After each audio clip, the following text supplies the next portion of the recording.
Hello, this is Joan Friedman from the Board of Directors of the Academy of Lifelong Learning, and I'm here with one of our new coordinators, Brian Henniges. Brian has never taken a class at ALL and jumped in to teach a course. Generally, our coordinators have taken a course first. And so I really wanted to speak with Brian about how he found setting up the course, how he found working with the curriculum committee. Was it easy? Was it hard to get it together? Was it, and was it, how did you bring it to actually working out? And this is in an effort to encourage other people who have been thinking about teaching a class, whether it's something that was in your wheelhouse in the past, or it's something that you have just always wanted to do. So, Brian, could you tell us how you found out about the Academy of Lifelong Learning and how you got involved in being a coordinator? Mhm. Certainly, and I would right at the outset here just encourage anybody who has any interest or even is wondering whether they might have interest in teaching a course to participate because it was not challenging at all. It was relatively easy to throw together, and we'd talk a little bit about more about that in a moment. So I had after a 45-year career retired this past April. And one of the objectives I had in retirement was to make sure that I reached out and engaged in some socialization. And I happened to see some information about ALL online, and so reached out to Henry, who's the curriculum coordinator, and asked him if I might be able to teach a class on chess because I taught one down in Virginia with a very similar group to ALL, average age of 76, I think, down there. And he said, "Well, we already have a chess class, but maybe there's something else you could teach."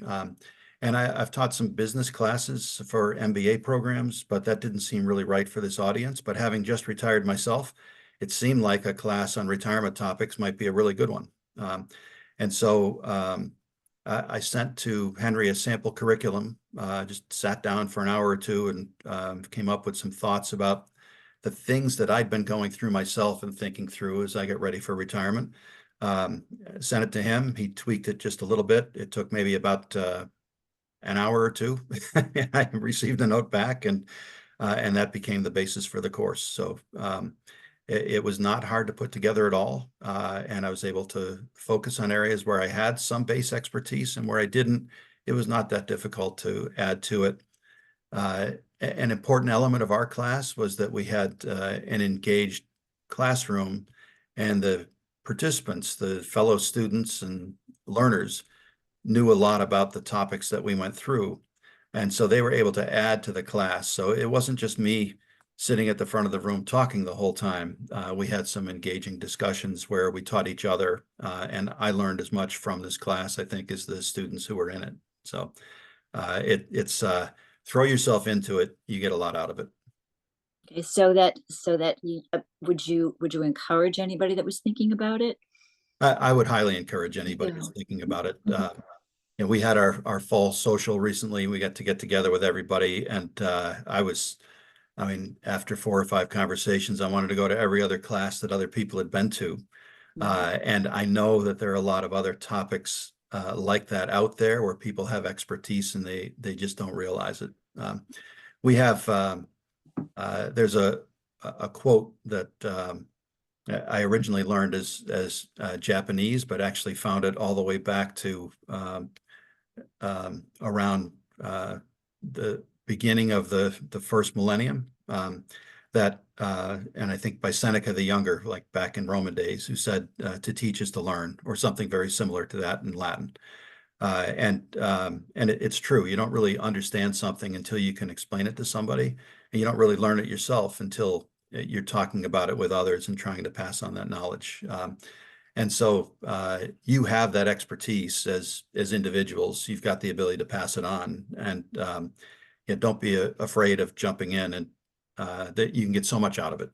You learn yourself, you get the socialization aspect of it, and there are people out there who want to know about something that you have in your head. And just keep that in mind. There's somebody who wants to know what you're an expert at. And you don't have to be the world's leading expert at it. You just have to have a passion for it and know something about it in order to engage people, because there are others that want to know what you know. Thank you for that encouragement to anybody who might be thinking about it. And as you mentioned, Henry and the rest of the curriculum committee would be willing to help you form this if you have an idea of it. The other thing that I wanted to mention is that sometimes when people start to be coordinators, they do it with a partner. Sometimes Mhm. they don't want to do it by themselves, or maybe the technology of the whole thing intimidates them, and somebody's got the subject knowledge, but somebody's got the technology knowledge.